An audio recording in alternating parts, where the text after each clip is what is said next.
Hello everyone, welcome to study 21 के YouTube channel में आपका बहुत बहुत स्वागत है। दोस्तों, हमने हड़प्पा का पार्ट 1 अपलोड किया था और हमने बताया था कि हड़प्पा का पार्ट 2 हम लोग देखेंगे। ठीक है। हड़प्पा के पार्ट 1 में हम लोगों ने हड़प्पा की जो बेसिक जानकारी थी उसको हम लोगों ने देखा था। और ये जो सेकंड पार्ट है हड़प्पा का, इसमें हम लोग जो डिस्कशन कर रहे हैं आज, उसमें हम लोग जानेंगे कि हड़प्पा सभ्यता के प्रमुख स्थल कौन कौन से थे।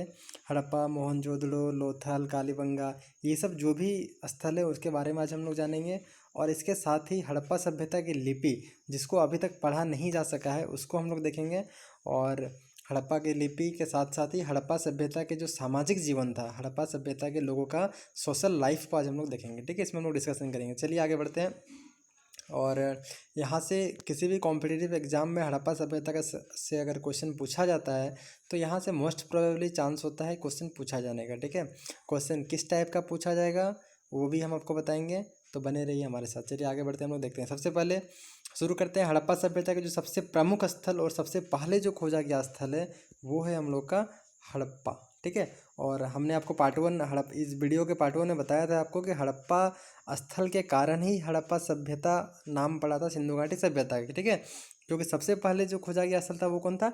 हड़प्पा। सबसे पहले हड़प्पा खोजा गया था 1921 में। ठीक है, इसकी खोज दयाराम साहनी ने की थी 1921 में। हड़प्पा कहाँ है? तो रावी नदी के बाएं तट पर है। ठीक है, आप भारत का मानचित्र देखेंगे तो रावी नदी के बाएं तट पर आपको दिखेगा हड़प्पा सभ्यता। वर्तमान में इसका पाकिस्तान के पंजाब प्रांत में मोंटगोमरी नाम का एक ज़िला है। ठीक है, पाकिस्तान के पंजाब प्रांत, पंजाब जो साइड है जो पाकिस्तान तरफ है, उसमें मोंटगोमरी ज़िला है। ठीक है, उसी में हम लोग का हड़प्पा पड़ता है। स्टुअर्ट पिगट एक विद्वान है। इनका कहना है कि हड़प्पा और मोहनजोदड़ो ये दोनों जो है ना जुड़वा राजधानी है। ये जो पूरा का पूरा विस्तृत साम्राज्य जो है हड़प्पा साम्राज्य, इसकी जुड़वा राजधानी है। कौन है वो आपका? वो हड़प्पा और मोहनजोदड़ो को। ठीक है, स्टुअर्ट पिगट ने ऐसा कहा था। हड़प्पा को स्टुअर्ट पिगट ने क्या कहा था? अर्ध औद्योगिक नगर। क्या कहा था? अर्ध औद्योगिक नगर। ठीक है, तो इसको याद रखना बहुत ही जरूरी है। हम लोग हड़प्पा के बारे में बात कर रहे हैं तो इसमें हम लोग देखेंगे कि हड़प्पा का जो नगर था ना, वो आपका पश्चिमी पश्चिमी जो हिस्सा था, वेस्ट वाला जो पोर्शन था, उसमें नगर की रक्षा की जाती थी। ठीक है, नगर की रक्षा कैसे की जाती थी? हमने आपको बताया था कि जो ईस्ट वाला पोर्शन था और जो वेस्ट वाला पोर्शन था हड़प्पा सभ्यता का, ईस्ट वाला पोर्शन जो था वो आपका लोअर जगह में बना होता था और वेस्ट वाला पोर्शन जो था वो आपका ऊंचाई पर बना होता था, मतलब टीलों पर बना होता था। ठीक है, ऊंचाई पर बना होता था। तो पश्चिमी वाला जो भाग था ना वो दुर्गीकृत था, दुर्ग पर बना हुआ था, टीला में बना हुआ था। तो यहाँ पर नगरों की रक्षा होती थी। नगरों की रक्षा कैसे होती थी? तो शहर के चारों किनारे जो है उन्होंने बड़े बड़े दीवार बना रखा था। ठीक है, जिस टीले पर बना है, व्हीलर ने कहा है कि पश्चिमी भाग, हड़प्पा सभ्यता का जो पश्चिमी भाग है वो जिस टीले पर बना है उसका नाम क्या है? माउंट एबी उसको बोलते हैं। ठीक है, और यहाँ पर एक कब्रिस्तान पाया गया है, एक सींग वाला पशु, अन्नागार, हड़प्पा सभ्यता के बहुत ही प्रमुख ये साक्ष्य है। वहाँ पर क्या पाया गया है? एक अन्नागार का पाया गया है। ठीक है, तो ये हड़प्पा सभ्यता में कुछ कुछ बेसिक जानकारी है हड़प्पा सभ्यता के बारे में। इसमें हम लोग और भी आगे आप जानेंगे। हमने इसके लिए अलग से और भी चीज़ लिख रखे हैं कि हड़प्पा सभ्यता में कौन कौन सी चीज़ें पाई गई है बेसिकली। ठीक है, सभी जगह में कौन कौन सी चीज़ें पाई गई है उसको अलग से लिखा है हमने। तो ये एक बेसिक था। ठीक है, अब पढ़ते हैं हम लोग मोहनजोदड़ो के बारे में। तो मोहनजोदड़ो की खोज 1922 ईस्वी में राखाल दास बनर्जी ने किया था। ठीक है, 1922 ईस्वी में राखाल दास बनर्जी ने मोहनजोदड़ो की खोज किया था। 1921 में किसका खोज हुआ? हड़प्पा का। हड़प्पा की खोज 1921 में दयाराम साहनी ने की थी और ठीक इसके एक साल के बाद 1922 में राखाल दास बनर्जी ने मोहनजोदड़ो की खोज की। ठीक है, और ये दोनों विद्वान जब खोज कर रहे थे, ये दोनों पुरातत्ववेत्ता जब खोज कर रहे थे, उस समय जो हमारे भारतीय पुरातत्व एवं सर्वेक्षण विभाग, मतलब archaeological survey of India, ASI के कोई हेड होंगे, वो कौन थे उस समय? जॉन मार्शल थे। ठीक है, तो मोहनजोदड़ो की बात कर रहे हैं तो मोहनजोदड़ो जो है वो कहाँ है? सिंधु नदी के दाएं तट पर है। अभी हमने पढ़ा हड़प्पा, हड़प्पा कहाँ था? रावी नदी के बाएं तट पर था। हड़प्पा किस नदी के किनारे है? इस बार 6th JPSC का एक क्वेश्चन भी रहा था।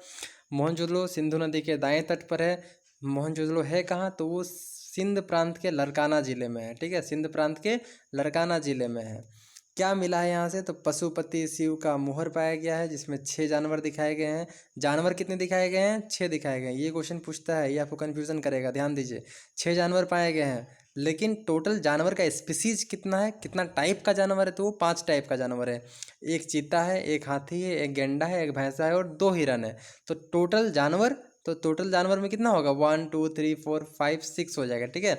लेकिन टोटल कितना टाइप का है, तो चीता, हाथी, गेंडा, भैंसा और हिरन, तो 5 ही टाइप हुआ क्योंकि हिरन 2 है, ठीक है। तो 5 प्रजाति है, लेकिन टोटल कितना है, वो 6 जानवर है। किसमें, पशुपति शिव की मोहर में जो दिखाया गया है, ठीक है। तो इसको याद रखना बहुत ही जरूरी है। इसके बाद हम लोग देखेंगे कि मोहनजोदड़ो में और भी चीज़ें पाई गई, जैसे कांसे की नर्तकी की एक मूर्ति पाई गई है, जो ये हमें बताता है कि हड़प्पा सभ्यता जो था वो एक मातृसत्तात्मक समाज था। इसके साथ ही बहुत सारी मूर्तियाँ पाई गई है जिनमें महिलाओं को दिखाया गया है, ठीक है, उनमें गॉडेस को दिखाया गया है। स्नानागार मोहनजोदड़ो का जो बृहद स्नानागार पाया गया है वो मोहनजोदड़ो का सबसे बड़ा विशेषता है। इसमें इस क्वेश्चन पूछा जाता है कि हड़प्पा सभ्यता में महान स्नानागार कहाँ पाया गया, तो वो कहाँ पाया गया, आपका मोहनजोदड़ो में पाया गया है, ठीक है। महान स्नानागार का दोस्तों बहुत सारा विशेषता था, हमने पार्ट 1 में इसको डिस्कशन किया है, ठीक है। तो आप अगर पार्ट 1 नहीं देखें तो आप पार्ट 1 को देख लीजिए पहले अच्छे से, फिर आप पार्ट 2 को देखिए। देखिए ये इन्होंने इस तरह से बना रखा था, ठीक है। और दोनों साइड से इन्होंने ना सीढ़ियाँ बनाई रखी थी, ठीक है। इन्होंने सीढ़ियाँ बना रखा था दोनों साइड से उतरने के लिए। ये ऊंचाई पर बना हुआ था और यहाँ पर अंदर में बिल्कुल यहाँ पानी भरा हुआ था। पानी भरने के लिए इन्होंने बगल में कुआं बनाए रखा था, ठीक है। इसके चारों ओर कमरा बनाया हुआ था ताकि लोग अपना कपड़ा वपड़ा चेंज कर सके। ये इस टाइप का था, ठीक है,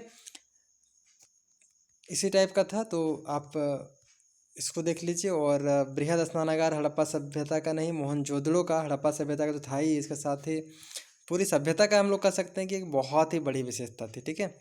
आगे बढ़ने पर हम लोग को देखेंगे कि हड़प्पा सभ्यता का जो शासन था उसमें मोहनजोदड़ो के शासन की अगर हम लोग बात करेंगे तो मोहनजोदड़ो का जो शासन है वो कैसा है आपका, वो आपका राजतंत्रात्मक है, ठीक है। मतलब यहाँ पर उस समय के शासक लोग शासन करते थे, ऐसा आप सोच रहे होंगे, तो बिल्कुल ऐसा नहीं है।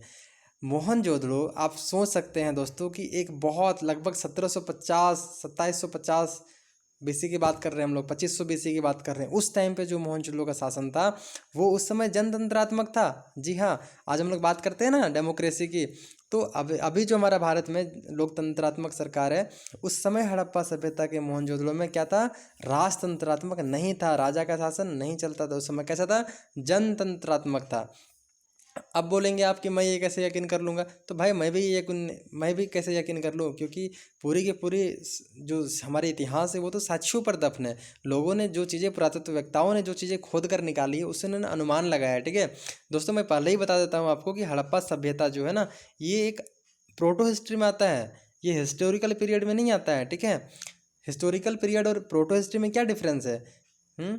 प्रोटो हिस्ट्री जो होता है और हिस्ट्री जो होता है, इसमें यही डिफरेंस है कि हिस्ट्री में जो चीज़ें हम लिखी गई, जैसे कि मॉडर्न इंडिया के बारे में, प्लासी के युद्ध के बारे में, बक्सर के युद्ध के बारे में अगर कोई चीज़ लिखी गई है तो वो आपका लिखित साक्ष्य उसमें पाया गया है, उसके साथ ही जो साक्ष्य पाया गया है खुदाई से, दोनों के द्वारा उनको लिखा जाता है, ठीक है। लेकिन प्रोटो हिस्ट्री आदि ऐतिहासिक काल में क्या होता है कि जो भी आदि ऐतिहासिक काल के बारे में लिखा गया है वो सिर्फ और सिर्फ जो चीज़ें खुदाई के द्वारा पाई गई है उसी के माध्यम से लिखा जाता है, ठीक है। जो भी चीज़ें ज़मीन के अंदर से पाई गई है उन्हीं के द्वारा लिखा गया है। जो रिटन जो डॉक्यूमेंट्स है ना उसको पढ़ा नहीं जा सका है। आपको पता होगा कि हड़प्पा सभ्यता की जो लिपि है, अगर नहीं पता तो मैं आपके आगे बताऊंगा इस वीडियो में। हड़प्पा सभ्यता की जो लिपि है ना वो भाव चित्रात्मक लिपि है। हम लोगों ने अभी तक हड़प्पा की लिपि को पढ़ नहीं सका है, इसीलिए हड़प्पा सभ्यता के बारे में जो भी जानकारी प्राप्त होती है वो इतिहासकारों ने जो खुदाई के द्वारा जो चीज़ें निकाली है उससे अनुमान लगाते हैं हम लोग, ठीक है। जिस दिन हम लोग उसकी लिपि को पढ़ लेंगे ना उस दिन हम लोग के पास हड़प्पा के बारे में जानकारी लिखित साक्ष्य के साथ भी हो जाएगी और खुदाई के साक्ष्यों से भी। तो जब दोनों चीज़ों से हमें जानकारी मिलने लगेगी तब हम लोग क्या बोलेंगे, हड़प्पा सभ्यता प्रोटो हिस्ट्री का नहीं है, आदि ऐतिहासिक काल का नहीं है, बल्कि हिस्टोरिकल पीरियड में आ जाएगा, वो ऐतिहासिक काल में आ जाएगा, ठीक है। चलिए अब हम लोग थर्ड साइट की बात करेंगे हड़प्पा सभ्यता का, चन्होदड़ो। एक बहुत ही इंपॉर्टेंट साइट है चन्होदड़ो। चन्होदड़ो कहाँ है, मोहनजोदड़ो से 130 किलोमीटर दूर south eastern part. South eastern क्या होता है, देखिए ये आपका ईस्ट है, ये आपका वेस्ट है, ये आपका सॉरी ये आपका 1 सेकंड प्लीज, ठीक है। देखिए ये आपका क्या हो जाएगा, ऊपर आपका नॉर्थ हो जाएगा, ये आपका इधर क्या हो जाएगा, साउथ हो जाएगा। तो हम लोग क्या बात कर रहे हैं कि मोहनजोदड़ो से 130 किलोमीटर साउथ ईस्ट में है, तो ये साउथ हो गया, ईस्ट हो गया। तो ये वाला जो पोर्शन होगा ना यहाँ पर क्या होगा, चन्होदड़ो होगा, ठीक है। साउथ ईस्ट में किससे, मोहनजोदड़ो से चन्होदड़ो जो है 130 किलोमीटर दूर है साउथ ईस्ट में। और ये कहाँ पड़ेगा आपका, ये पाकिस्तान में ही पड़ेगा, ठीक है। खोज, तो चनोदड़ों की खोज कब हुई थी? तो 1934-35 में इसकी खोज हुई थी। कौन किया था? एन गोपाल मजूमदार ने किया था। और बाद में अर्नेस्ट मैके नाम के जो विद्वान हैं, इसमें और भी बहुत सारा खुदाई करते हैं, ठीक है। तो चनोदड़ों आप ऐसे याद रख सकते हैं। मजूमदार कैसे, कौन खोज किया था इसका? देखिए, चनोदड़ों में ना बहुत मस्त मस्त चीज़ें पाई गई, आपको मैं आगे बताऊंगा, इसमें शायद मैं नहीं लिखा हूँ। देखिए, चनोदड़ो जो था ना, यहाँ पर लिपस्टिक पाई गई है। लिपस्टिक मतलब उस समय के लोग ना ब्यूटी पार्लर टाइप का यूज़ करते थे। कंघी पाई गई है, मतलब उस समय के लोग बहुत सजते संवरते थे। तो आप सोच सकते हैं यार, इतना मतलब उस समय के लोग इतना मज़े में रहते थे। तो मज़ा से क्या याद आएगा आपको? मजूमदार। चनोदड़ो को खोज कौन करेगा? मजूमदार करेगा, ठीक है। और वक्राकार ईंटें, चनोदड़ों का खासियत क्या है? यहाँ पर वक्राकार ईंटें पाई गई है। पूरा हड़प्पा सभ्यता में सिर्फ यहीं से वक्राकार ईंटें पाई गई है। तो इससे क्वेश्चन बनता है, कोई दुर्गीकृत नहीं है चनोदड़ों में, कोई दुर्गीकृत नहीं है। हमने आपको बताया कि जैसे कि हड़प्पा और मोहनजोदड़ो के शहरों में होती थी कि उसका जो ईस्टर्न और वेस्टर्न दोनों जो पार्ट होता था, वो आपका दुर्गीकृत होता था। मतलब चारों तरफ से बाउंड्रीज वगैरह बनाई होती थी, ठीक है। लेकिन यहाँ पर जो है कोई दुर्ग का अवशेष नहीं पाया गया है। और चनोदड़ों में पूर्वोत्तर हड़प्पा कालीन संस्कृति और झुक्कर झांगर जो संस्कृति है हमारी, पूर्वोत्तर हड़प्पा कालीन संस्कृति, झुक्कर झांगर संस्कृति का अवशेष चनोदड़ों से पाया गया है। तो इससे बहुत सारे एग्जाम्स में क्वेश्चन पूछता है, आर्ट एंड कल्चर का ये पोर्शन बन जाता है, ठीक है। कि झुक्कर झांगर संस्कृति पूर्वोत्तर हड़प्पा कालीन संस्कृति है, ठीक है। और ऐसा प्रतीत होता है कि जो औद्योगिक केंद्र थे, औद्योगिक केंद्र मतलब जहाँ पर चीज़ें बनाई जाती थी, जैसे मनका हो गया, मुहर हो गया, भार माप वजन वजन करने के लिए जो भी इंस्ट्रूमेंट्स होते थे, ठीक है, वो जो होता था ना, वो बटखरे बनाने और भी ऐसे बहुत सारी चीज़ें जो है औद्योगिक केंद्र के रूप में चनोदड़ों में पाया गया। मतलब यहाँ पर ये सब चीज़ें बनाई जाती थी। अब आप भी सोच सकते हैं, जहाँ पर लिपस्टिक बनेगा, कंघी बनेगा, वहाँ तो समझ सकते हैं कितना डेवलप जगह होगा वो, ठीक है। तो हमने बात कर लिया किस किस का, हमने हड़प्पा को, चनोदड़ों को देख लिया, चनोदड़ों को देख लिया, ठीक है। और भी कुछ इंपॉर्टेंट साइट्स है, ये इंपॉर्टेंट साइट्स आपके लिए बहुत ही इंपॉर्टेंट है, खासकर जो हिस्ट्री को अच्छे से पढ़ना चाहते हैं। आपको बहुत ही अच्छे से मैं नोट्स बना करके दे रहा हूँ, किसी भी चीज़ को हमने छोड़ने के प्रयास नहीं किया है। बहुत ही 2-3 जगहों से चीज़ें को इकट्ठा करके एक जगह मैं आपको दे रहा हूँ। और चूँकि मैं भी रिवीजन कर रहा हूँ, इसलिए साथ साथ में चलते जाइए और आगे हम लोग बढ़ते हैं। हड़प्पा मोहनजोदड़ो चनोदड़ो के बाद हम लोग अब नेक्स्ट जो साइट देखेंगे, वो हम लोग के पास क्या है? लोथल। तो चलिए, लोथल बहुत ही मस्त साइट है, मज़ा आएगा आपको लोथल का कहानी जान करके। भैया उस टाइम के लोग इतना मस्त रहते थे। लोथल कहाँ है? वो आपका गुजरात में है, ठीक है। गुजरात में है लोथल। गुजरात के अहमदाबाद ज़िला में किस नदी के किनारे? भोगवा नदी के किनारे है। तो याद रखना बहुत ही जरूरी है। बहुत से एग्जाम्स में पूछा गया, मैं किस किस का नाम लूँगा। एग्जाम्स में डायरेक्टली क्वेश्चन पूछता है कि लोथल कौन से नदी के किनारे है, तो वो कौन से नदी के किनारे? भोगवा नदी के किनारे। ये इंपॉर्टेंट क्वेश्चन है, ठीक है। और फिर यह एक प्रमुख बंदरगाह पाया गया है। लोथल का विशेषता क्या है ना, लोथल क्या है? गुजरात में है, ठीक है। ये जो साइट है हमारा भारत का, ये जो गुजरात वाला पोर्शन है, वो यहाँ पर अगर लोथल पाया गया सपोज, ठीक है। तो लोथल चूँकि इधर क्या है, पूरा सी टाइप का हम लोग का समुद्री इधर इलाका है, ठीक है। तो भाई यहाँ पर तो ट्रेड होंगे ना, ट्रेड एंड कॉमर्स तो होगा ही। तो जब यहाँ पर ट्रेड एंड कॉमर्स होगा तो बंदरगाह तो होगा ही, क्योंकि जहाज़ कहाँ रुकेंगे। तो लोथल में क्या पाया गया? बंदरगाह पाया गया। ये इसका बहुत बड़ा विशेषता है। और हम लोगों ने साक्ष्य पाया है कि पश्चिमी एशिया, जो हमारा पश्चिमी एशिया है, वहाँ से इसका व्यापार भी होता था, ठीक है। वेस्टर्न एशिया से लोथल मतलब हड़प्पा सभ्यता का व्यापार होता था, आप ये कह सकते हैं, ठीक है। इसके साथ ही हम लोग देख सकते हैं कि देखिए ये क्या है, एक ट्रेड एंड कॉमर्स वाला जगह है, यहाँ व्यापार होता था। तो लोथल में जो है वो आपका ईस्टर्न और वेस्टर्न दोनों जो पोर्शन है ना, उसमें दुर्गीकृत किया गया था, ठीक है। दोनों को एक साथ दुर्गीकृत किया गया था, आप बोल सकते हैं। देखिए, ये ईस्ट वाला पोर्शन है, ये वेस्ट वाला पोर्शन है। आप देख सकते हैं दोनों का बाउंड्री जो है हमने एक साथ बनाया है। मतलब ईस्टर्न और वेस्टर्न, पूर्वी और पश्चिमी भाग को एक साथ दुर्गीकृत किया गया था। अब आप सोच सकते हैं यहाँ पर अलग अलग क्यों नहीं किया गया? भैया ये तो ऐसे ही व्यापार वाला जगह है, यहाँ अलग अलग क्यों करना है? जितना मिल करके रहेगा व्यापार उतना अच्छा होगा। आप इस पॉइंट ऑफ व्यू से इसको याद रख सकते हैं, ठीक है। और भी बहुत सारी चीज़ें पाई गई है लोथल में, सिर्फ इतना ही काफ़ी नहीं है, आगे हमने इसको लिखा है। अब बात करते हैं राखी गढ़ी की, ठीक है। राखी गढ़ी एक इम्पोर्टेंट साइट है हड़प्पा का। और ये कहाँ है? आपका हरियाणा में। हरियाणा में एक ज़िला है जिसको क्या बोलते हैं? हिसार। हरियाणा के हिसार ज़िले में राखी गढ़ी है। और यहाँ से क्या क्या मिला है? तो यहाँ से एक अन्नागार मिला है जो हड़प्पा सभ्यता में मिला है।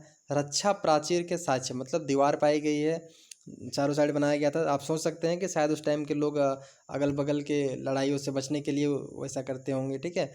मई 2012 में, राखी गढ़ी को global heritage fund global heritage fund ने इसे एशिया के 10 ऐसे विरासत स्थलों में शामिल किया है जो नष्ट या खतरे में होने वाले हैं। आपने अगर ईवीएस पढ़ा होगा तो रेड डाटा बुक के बारे में पढ़ा होगा, ठीक है। रेड डाटा बुक में क्या होता है, जनरली जो वैसे स्पीसीज जो इंडेंजर्ड होने लगते हैं, एंडेंजर्ड कंडीशन में होते हैं ना, उनका डाटा रखा जाता है, ठीक है। तो राखीगढ़ी भी समझ सकते हैं आप, एक वैसा ही साइट है। ग्लोबल हेरिटेज फंड जो इस चीज़ का रिकॉर्ड रखते हैं कि हमारे जो भी हिस्टोरिकल साइट्स है वो कहीं डेंजर्ड स्थिति में तो नहीं है। तो ग्लोबल हेरिटेज फंड ने जब ये पाया तो मई 2012 में ये डिक्लेयर किए कि राखीगढ़ी जो है 10 ऐसे साइट्स में ये शामिल कर दिया इन्होंने जो क्या है, नष्ट होने वाले हैं, नष्ट होने के बिल्कुल एकदम खतरे पर है, ठीक है। चलिए अब हम लोग पढ़ेंगे कालीबंगा। कालीबंगा एक बहुत ही इंपॉर्टेंट साइट है हड़प्पन सिविलाइजेशन का। कालीबंगा कहाँ है, राजस्थान में है। कालीबंगा राजस्थान में है। कौन से नदी के किनारे, घग्गर नदी के किनारे, घग्गर नदी के बाएं तट पर है, ठीक है। ये भी क्वेश्चन बहुत बार पूछा गया। कालीबंगा कहाँ है, घग्गर नदी के किनारे है। और राजस्थान के कौन से ज़िले में है, तो गंगानगर डिस्ट्रिक्ट पड़ता है, ठीक है।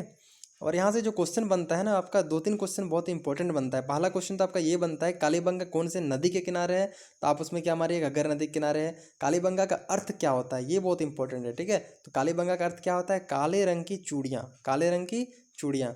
कालीबंगा का खोज कब हुआ था, तो 1951 में अमलानंदा घोष ने किया था। तो कैसे याद रखिएगा, कालीबंगा अमलानंदा, कालीबंगा अमलानंदा, कुछ राइमिंग आ रहा है तो इस टाइप से आप उसको याद करने का प्रयास कीजिए, याद हो जाएगा, ठीक है। और साक्ष्य की बात करें हम लोग कि कालीबंगा से कौन कौन से साक्ष्य पाए गए हैं, तो इसमें आप देखेंगे कि जुता हुआ खेत, कालीबंगा से जुता हुआ खेत का प्रमाण मिला है। और भवन जो निर्माण होता था ना वो कच्ची ईंटों से बनाया जाता था, ठीक है। कालीबंगा में कच्ची ईंटों से भवन निर्माण के साक्ष्य पाया गया है। और इसी के साथ ही कालीबंगा में जो है हड़प्पा पूर्व और हड़प्पा कालीन दोनों की संस्कृतियाँ पाई गई है। हड़प्पा काल की और हड़प्पा से पहले की जो संस्कृति थी, दोनों का साक्ष्य कहाँ पाया गया है, कालीबंगा में पाया गया है, ठीक है।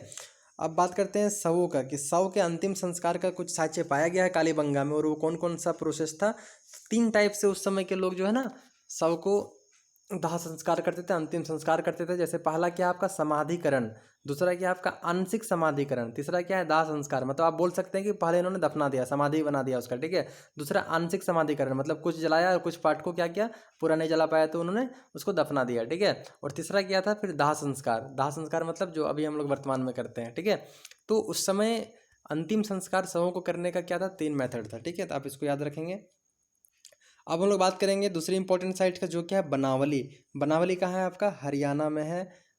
आपका पड़ता है ये आपका फतेहाबाद डिस्ट्रिक्ट में, हरियाणा के फतेहाबाद डिस्ट्रिक्ट में पड़ता है आपका बनावली, ठीक है। बनावली की खोज कौन किया था, आपका RS विस्ट ने किया था। RS विस्ट ने बनावली की खोज की थी। यहाँ से 2-3 क्वेश्चन बनते हैं। क्या बनते हैं, पहला, जल निकास प्रणाली लगभग लगभग हड़प्पा सभ्यता में सभी जगहों में था, लेकिन बनावली में जल निकास प्रणाली का अभाव दिखता है। तो ये आपका एक अपवाद है, ये क्वेश्चन बनता है यहाँ से। मिट्टी के हल कहाँ पाए गए हैं, बनावली में पाए गए हैं। हड़प्पा और हड़प्पा पूर्व, ये हमने जैसे ऊपर में अभी पढ़ा, तो यहाँ पर भी दोनों संस्कृतियाँ पाए गए। तो ये तो यूनिक नहीं है, लेकिन जल निकास प्रणाली और जल निकास प्रणाली का अभाव मतलब यहाँ नहीं पाया गया था, और मिट्टी का हल, ये 2 क्वेश्चन इस बनावली के साइड से बहुत इंपॉर्टेंट है। बनावली कहाँ है, हरियाणा में है, फतेहाबाद डिस्ट्रिक्ट में पड़ता है। खोज कौन किया था, तो RS विस्ट ने किया था, ठीक है। इस चीज़ को आप और एक बार नोट कर लेंगे। और बहुत लंबा वीडियो में मैं नहीं बनाना चाहता हूँ, हमने लगभग जितने भी इंपॉर्टेंट साइट्स उसको कवर करने का आज प्रयास किया, और हम लोग इसमें ख़त्म भी करेंगे उसको, ठीक है। अब देखते हैं हम लोग एक शायद लास्ट ही है, धोलावीरा। धोलावीरा जो है ना, आप एक बात याद रखेंगे कि धोलावीरा, धोलावीरा एक ऐसी जगह है जो गुजरात में, ये अगर हम लोग बात करेंगे वर्तमान में इंडिया की, इंडिया में वर्तमान में सबसे बड़ा जो हड़प्पन साइट है ना, हड़प्पा सभ्यता का सबसे बड़ा स्थल कहाँ, भारत में, तो वो कौन सा है आपका, वो धोलावीरा आता है, ठीक है। धोलावीरा कहाँ आता है, तो अभी अभी जैसे कि हम लोग क्या याद है, तो इसी टाइप से ये भी आता है, ठीक है।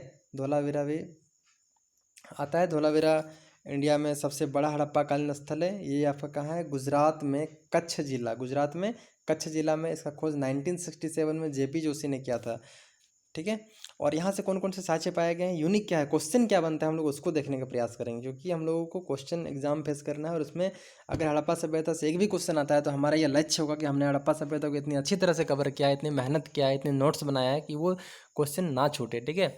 तो उसको हम लोग देखने का प्रयास करते हैं। धोलावीरा में जो साक्ष्य पाए गए हैं ना, वो आपका क्या है, सिंधु लिपि के 10 बड़े चिन्हों से निर्मित शिलालेख पाया गया है। मतलब एक बहुत बड़े लकड़ी का कार्डबोर्ड टाइप का समझ सकते हैं। उसमें ना बड़े बड़े अक्षरों में जो सिंधु लिपि लिखी गई है, पढ़ा नहीं जा सका है क्योंकि सिंधु लिपि को हम लोग पढ़ नहीं सके अभी तक। जल संरक्षण की तकनीक धोलावीरा में बहुत ही अच्छी तरीके से पाया गया है, ठीक है। और यहाँ का जो नगर था ना धोलावीरा का, वो 3 पार्ट्स में डिवाइडेड था। 3 पार्ट्स में डिवाइडेड था, क्या क्या था वो? पहला आपका दुर्ग भाग था, दूसरा आपका मध्यम नगर था और तीसरा आपका निचला नगर था, ठीक है। तो जो नॉर्मली जो हड़प्पा सभ्यता के जितने भी साइट्स है वो आपका 2 पार्ट्स में डिवाइडेड थे, लेकिन धोलावीरा में क्या है आपका 3 पार्ट में डिवाइडेड है। तो इस चीज़ को याद रखेंगे, क्वेश्चन यहीं से आपका उठता है यहाँ से, ठीक है। हड़प्पा सभ्यता के एकमात्र स्टेडियम, स्टेडियम खेल का मैदान एकमात्र है, मतलब क्वेश्चन बनेगा यहाँ से, वो कहाँ है आपका? धोलावीरा में। धोलावीरा में हड़प्पा सभ्यता का एकमात्र मैदान, खेल का मैदान मतलब स्टेडियम का साक्ष्य पाया गया है, ठीक है। कुछ इंपॉर्टेंट फैक्ट्स से क्या क्या है देखते हैं, जैसे कि वहाँ हड़प्पा जब आगे हम लोग अभी चर्चा की उसमें कुछ कुछ चीज़ें मैं नहीं लिखा था। तो हड़प्पा में और भी क्या क्या चीज़ें पाई गई जो इंपॉर्टेंट है आपके एग्जाम पॉइंट ऑफ व्यू से? शंख का बैल पाया गया है, स्त्री के गर्भ से निकला हुआ पौधा दिखाया गया जिसको उर्वरता की देवी माना गया है, और स्वास्तिक चिन्ह पाया गया है, ठीक है। स्वास्तिक चिन्ह इस तरह से होता है ना, इस तरह से होता है, तो इसको हम लोग स्वास्तिक चिन्ह बोलते हैं। ये हड़प्पा से पाया गया है, ठीक है। और मोहनजोदड़ो की बात करते हैं। मोहनजोदड़ो में क्या क्या इंपॉर्टेंट जहाँ से क्वेश्चन बनता है, तो मोहनजोदड़ो से क्वेश्चन बनता है। बृहद स्नानागार मोहनजोदड़ो में पाया गया है, ये इसकी सबसे बड़ी विशेषता है। मातृ देवी की मूर्ति पाई गई है यहाँ से, सूती कपड़ा के लोग यूज़ करते थे। हाथी का कपालखंड पाया गया है, मिट्टी का तराजू पाया गया है, सबसे बड़ा ईंट का साक्ष्य मोहनजोदड़ो से पाया गया है, ठीक है। तो ये सब चीज़ें हैं मोहनजोदड़ो से जो क्वेश्चन अराइज करती है यहाँ से एग्जाम्स के लिए। और अब हम लोग देखेंगे ब्यूटी पार्लर के बारे में। वो कौन सा प्लेस है? चन्हुदड़ो है, ठीक है। चन्हुदड़ो, चन्हुदड़ो वक्राकार ईंटों का साक्ष्य सिर्फ और सिर्फ चन्हुदड़ो से मिला है। लिपस्टिक का साक्ष्य, कंघी का साक्ष्य मिला है, हाथी, मनका और 4 पहिया का साक्ष्य कहाँ से मिला है? मिट्टी का, चन्हुदड़ो से मिला है, ठीक है। तो आप इसको लिख लीजिए, याद कर लीजिए, क्वेश्चन यहीं से आपका राइज होगा। फिर हम लोग बात करेंगे अभी 1 सेकेंड, कालीबंगा। कालीबंगा कहाँ है? आपने अभी पढ़ा, याद कीजिए याद कीजिए।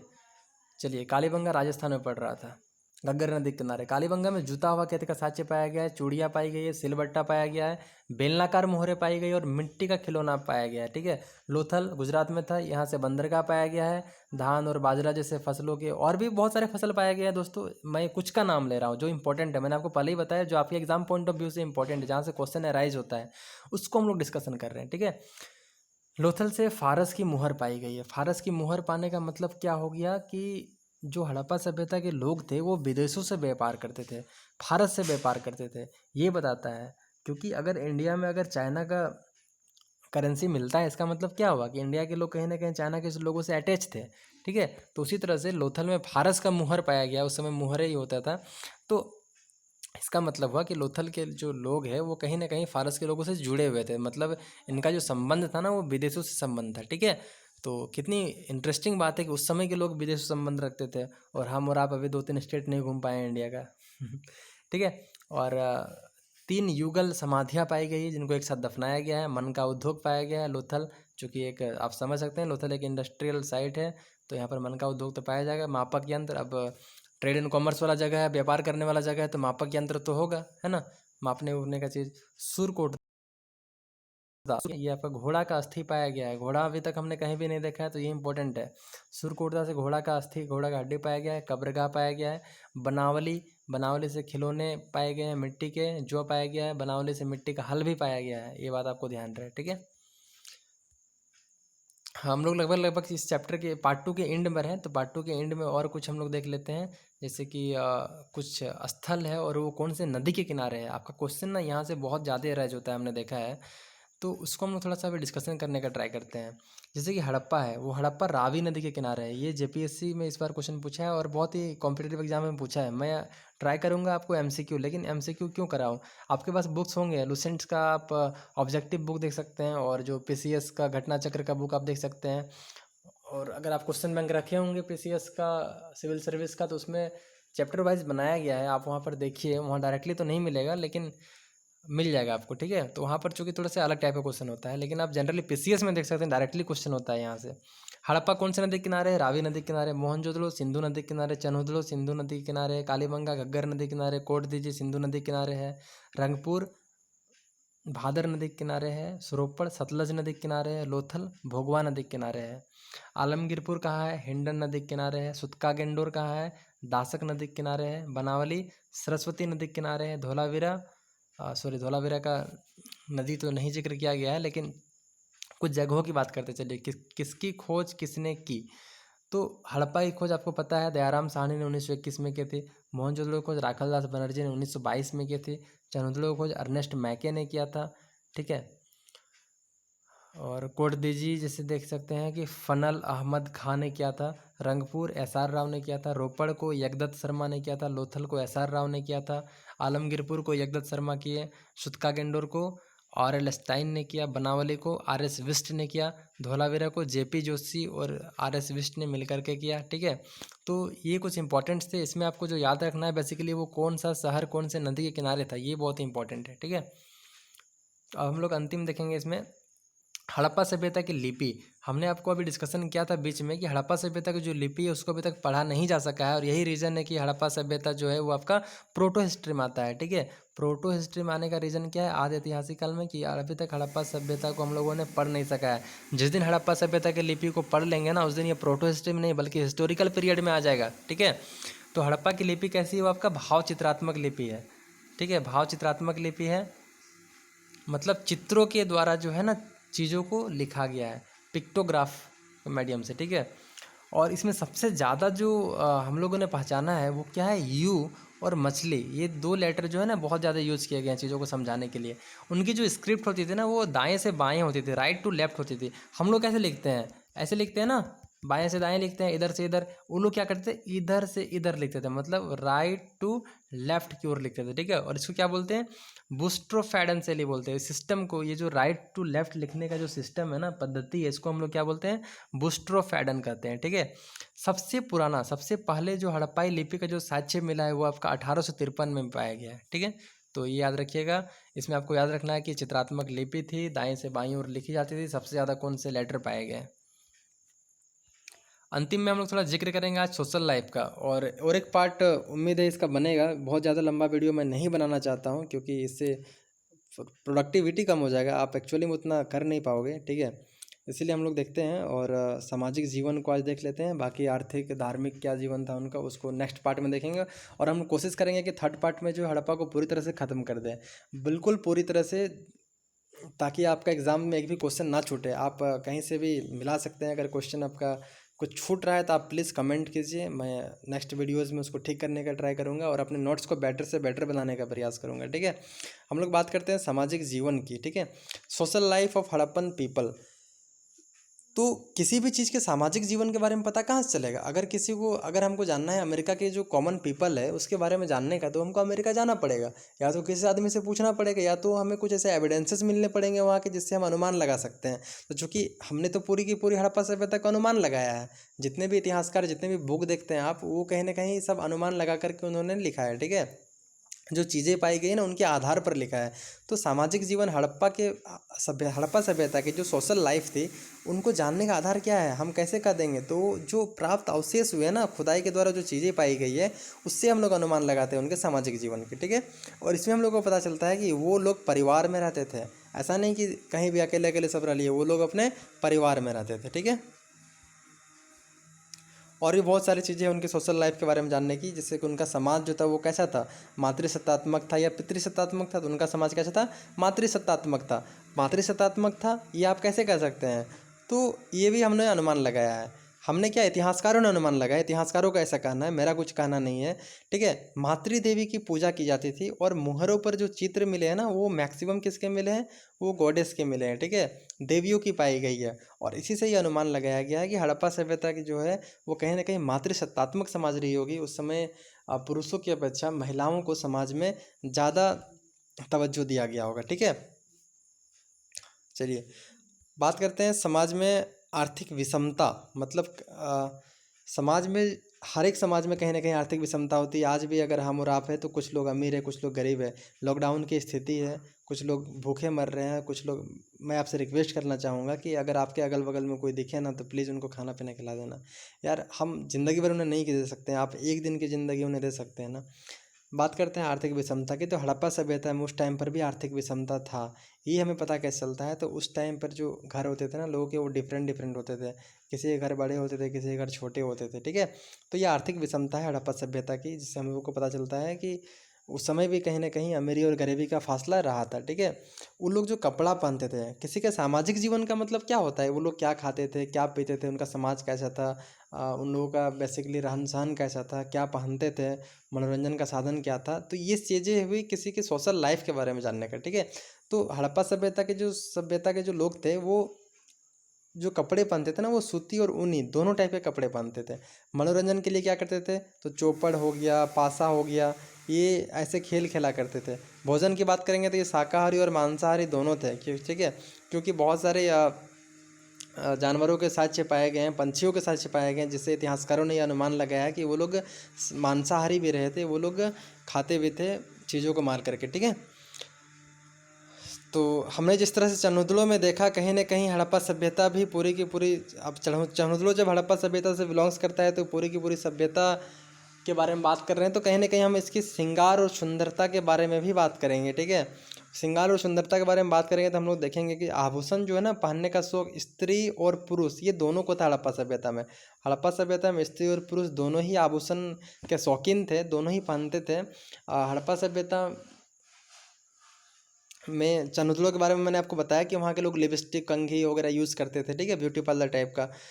और आगे बढ़ते हम लोग कि यहाँ के जो लोग थे वो विद्वान भी थे, कुछ गरीब भी थे, लेकिन वो लोग बेसिकली जानते क्या क्या थे, ठीक है। तो वो लोग मैथमेटिक्स का उनको ज्ञान था, धातु निर्माण का उनको ज्ञान था, माप तोल प्रणाली, व्यापार करते थे तो मापने तोलने का तो उनको आता ही होगा, ग्रह नक्षत्र के बारे में भी उन्हें, एस्ट्रोनॉमी के बारे में भी पता था, मौसम विज्ञान के बारे में भी उन्हें जानकारी होती थी, ठीक है। अब हड़प्पा सभ्यता में अंतिम संस्कार की बात करते हैं, जैसे कि मैंने अभी आपको थोड़ा ही देर पहले बताया कि 3 टाइप के उनके अंतिम संस्कार होते थे। तो उम्मीद है दोबारा बताने की ज़रूरत नहीं पड़ेगा, आप पीछे करके देख सकते हैं वीडियो को। ये 3 टाइप है उनके, ठीक है। युद्ध, हड़प्पा सभ्यता के जो लोग थे, जैसे कि वर्तमान में जो हमारे जो बहुत सारे कंट्रीज़ हैं, आप देख सकते हैं कि कुछ कुछ लोगों को ना शांति प्रिय अच्छा नहीं लगता। जैसे हमारे बगल में ही एक कंट्री है, मैं नाम नहीं लूँगा, आप समझ सकते हैं कि बगल में ही एक कंट्री है जो खुद के शांति से ज़्यादा हमारी तबाही को चाहता है, ठीक है। तो हड़प्पा सभ्यता के जो लोग थे ना, वो युद्ध प्रिय कम थे, वो लड़ाई झगड़ा कम करना चाहते थे, और शांति प्रिय ज़्यादा थे, ठीक है। वो ज़्यादा शांति प्रिय थे, मतलब वो शांति के साथ रहते थे, वो लड़ाई झगड़ा करना नहीं चाहते थे, ठीक है। Sir Mortimer wheeler sir Mortimer wheeler ने क्या कहा है, श्रमिकों की स्थिति, जो लेबर थे ना, उनकी कंडीशन को देखते हुए इन्होंने बताया कि हड़प्पा सभ्यता में कहीं ना कहीं दास प्रथा रही होगी। बहुत सारे इतिहासकारों ने इसको नहीं माना है, लेकिन इनका अपना पर्सनल ऐसा व्यक्तिगत मानना है, ठीक है। तो इसी के साथ आज हम लोगों ने हड़प्पा सभ्यता की जो भी इंपॉर्टेंट साइट्स थी उनको कवर किया, हड़प्पाई लिपि को कवर किया, हड़प्पा सभ्यता के सामाजिक जीवन को कवर किया। नेक्स्ट पार्ट में हड़प्पा सभ्यता पूरी तरह से मैं ख़त्म कर दूंगा, और आप भी मेरे साथ पढ़ते जाइए, अपना नोट्स बनाते जाइए। अच्छा लगे दोस्तों के साथ शेयर कीजिए, थोड़ा सा सपोर्ट कीजिए ताकि हमें भी अच्छा लगे। चलिए ठीक है, थैंक यू।